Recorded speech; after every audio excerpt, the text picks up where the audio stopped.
Olá, meus caros alunos. A aula desta semana é sobre a pena de multa. Como nós já vimos, a sanção penal do Estado, que é o poder de punir do Estado, a sanção penal ela é dividida em penas e medida de segurança. Penas para os imputáveis e medida de segurança para os inimputáveis. A pena, nós já estudamos, que ela se divide em pena privativa de liberdade, pena restritiva de direitos e multa. Nós já vimos que a pena privativa de liberdade ela é de reclusão e detenção. Reclusão, onde pode iniciar-se o regime no fechado, semiaberto e aberto, e a detenção, que pode iniciar-se no regime semiaberto e aberto. As penas restritivas de direito, nós já vimos que elas são substitutivas das penas privativas de liberdade, desde que respeitem os requisitos previstos no artigo 43 e 44 do Código Penal. Agora nós vamos iniciar a falar sobre a pena de multa. Como é que funciona essa pena de multa? Não é? Inicialmente, nós temos que saber que a pena de multa ela já está prevista no próprio crime, né? Todos os crimes têm o preceito secundário, que é a quantidade de pena que o juiz vai trabalhar para colocar na sentença, não é? Por exemplo, o homicídio, pena de reclusão, nós sabemos que é reclusão, de 6 a 20 anos, no homicídio simples. Por exemplo, os crimes patrimoniais, todos os crimes patrimoniais, além da pena privativa de liberdade, também tem a pena de multa. Exemplo, o artigo 155 do Código Penal, pena reclusão de 1 a 4 anos e multa. Então, além da pena privativa de liberdade, o juiz também tem que aplicar a pena de multa. Agora nós vamos ver aqui, de acordo com o artigo 49, como é que funciona a pena de multa. Acompanhando pelo slide, o artigo 49 fala que a pena de multa consiste no pagamento ao fundo penitenciário da quantia fixada na sentença e calculada em dias multa. Será no mínimo de 10 e no máximo de 360 dias multa. O valor do dia multa será fixado pelo juiz, não podendo ser inferior a 1/30 do maior salário mínimo mensal vigente, ao tempo do fato, nem superior a 5 vezes esse salário. O valor da multa será atualizado quando da execução pelos índices da correção monetária. Então, nós estamos vendo aqui, primeiramente, o que nós temos que saber?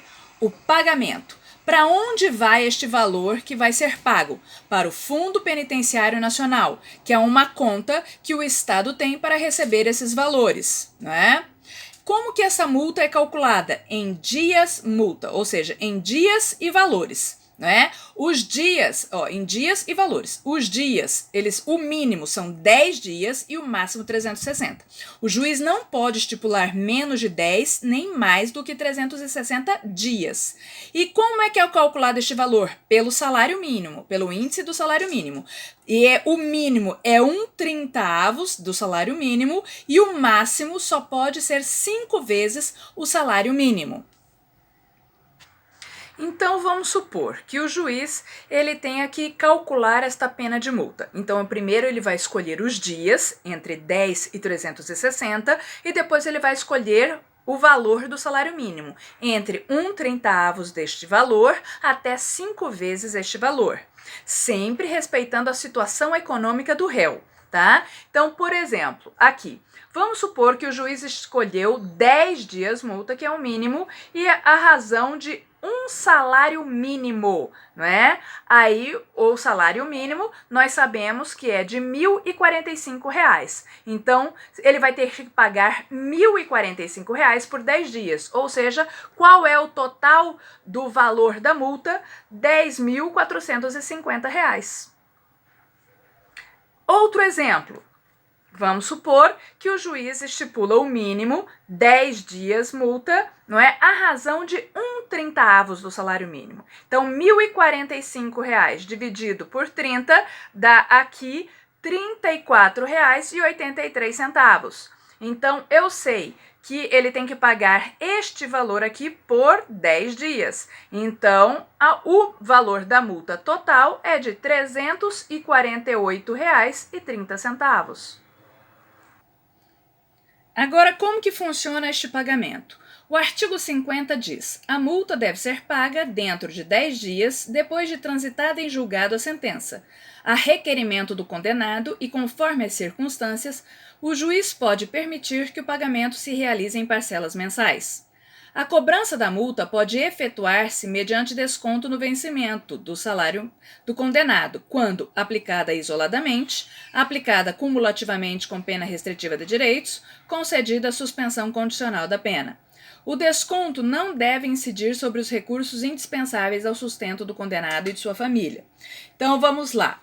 O que significa? Todas as vezes que tem uma sentença condenatória e o juiz aplicou a pena de multa, o réu ele tem apenas 10 dias depois do trânsito em julgado dessa sentença condenatória para fazer o pagamento da multa.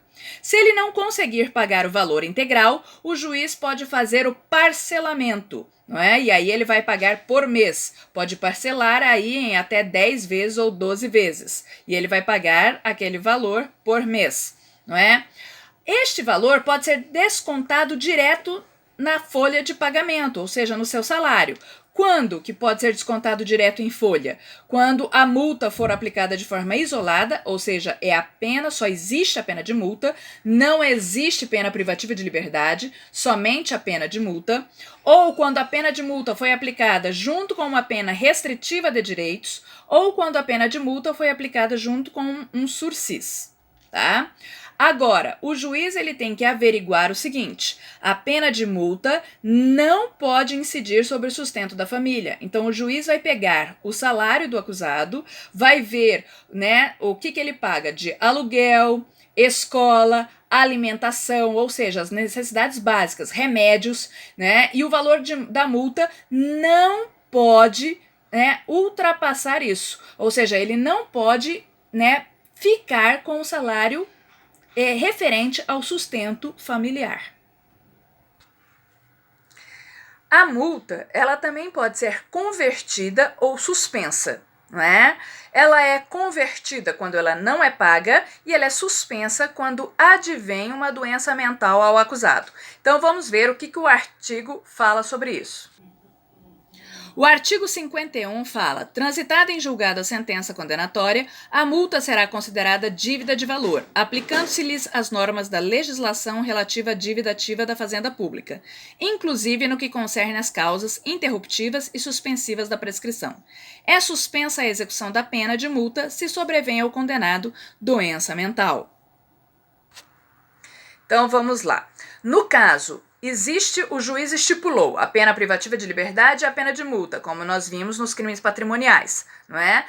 Que existe a pena privativa de liberdade e a multa. Aí o juiz estipulou a multa, tá? O réu não pagou essa multa.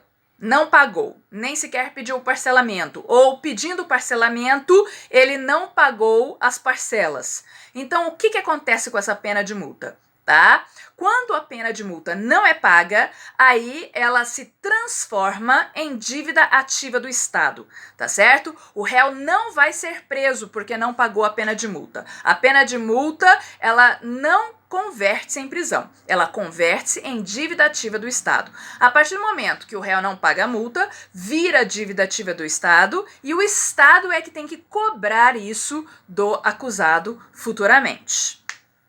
Agora, se o réu, ele, né, se tornou doente mental, ele adquiriu uma doença mental, né, nós sabemos que no decorrer do cumprimento da pena privativa de liberdade, se ele ficar doente, ele pode ser, né, transferido para um hospital psiquiátrico e fazer o tratamento, ou seja, pode ser aplicado aí uma medida de segurança. Se ele está doente mental, ele não tem condições de pagar essa multa. Então, essa multa vai ficar suspensa. O que é a suspensão? Ela vai ficar parada. Caso o réu melhore, ele vai retornar ao seu cumprimento de pena privativa de liberdade e aí esta multa retorna também. E aí ele vai ser obrigado a pagá-la. Agora, outras regrinhas básicas. O artigo 58 do Código Penal diz: a multa prevista em cada tipo legal de crime tem os limites fixados no artigo 49 e seus parágrafos deste Código. A multa prevista no parágrafo único do artigo 44 e no parágrafo 2º do artigo 60 aplica-se independentemente de combinação na parte especial. Na fixação da pena de multa, o juiz deve atender principalmente à situação econômica do réu. A multa pode ser aumentada até o triplo, se o juiz considerar que, em virtude da situação econômica do réu, é ineficaz, embora aplicada no máximo. Multa substitutiva. A pena privativa de liberdade aplicada, não superior a 6 meses, pode ser substituída pela multa, observados os critérios dos incisos 2 e 3 do artigo 44 do Código Penal. Então, o que nós devemos saber, né? O artigo 60, aqui no seu parágrafo 2º, assim como o artigo 44, eles dizem que o juiz pode retirar a pena privativa de liberdade e aplicar somente a multa. Então, quando isso? Quando a pena não ultrapassar 1 ano, porque o artigo 44 fala não ultrapassar 1 ano, tá?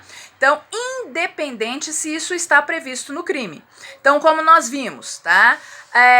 A aplicação da multa, em regra, ela só pode ser usada pelo juiz quando isso está previsto no crime, como nós vimos nos crimes patrimoniais, o crime de furto, o crime de roubo, de estelionato, de apropriação indébita, todos eles contêm a pena privativa de liberdade e também a pena de multa. Mas o que o artigo aqui ele está dizendo, né, o artigo 58? Ele está dizendo que existem hipóteses que mesmo que não esteja prevista no preceito secundário, ou seja, que mesmo que não esteja prevista a pena de multa no crime, pode ser aplicado. Em quais casos são esses? São aqueles casos em que o juiz, ao estipular a aplicação da pena, a pena seja até 1 ano. Então, se a pena for até 1 ano, o juiz pode substituir esta pena privativa de liberdade e aplicar somente a multa, mesmo isso não estando previsto no crime, tá?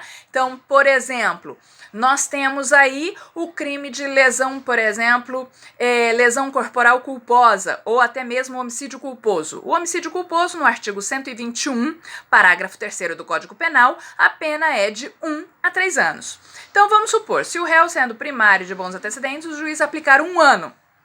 Então, 1 ano, o juiz pode substituir esta pena privativa de liberdade apenas pela pena de multa.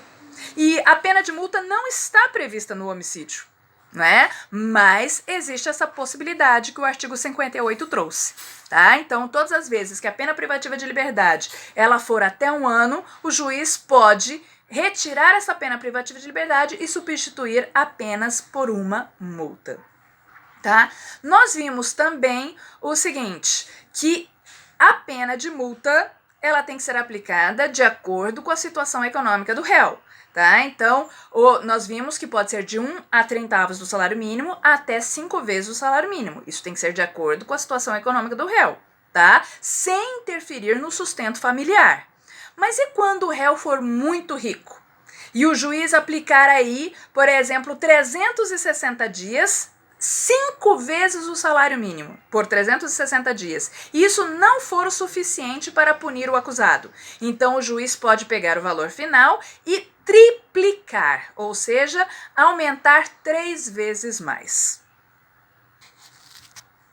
Então, para terminar, não pode se esquecer que a pena de multa ela é calculada por dias, né, o mínimo de 10 e o máximo de 360 dias, e ela é calculada pelo valor em cima do salário mínimo, 1/30avos do salário mínimo até 5 vezes o salário mínimo.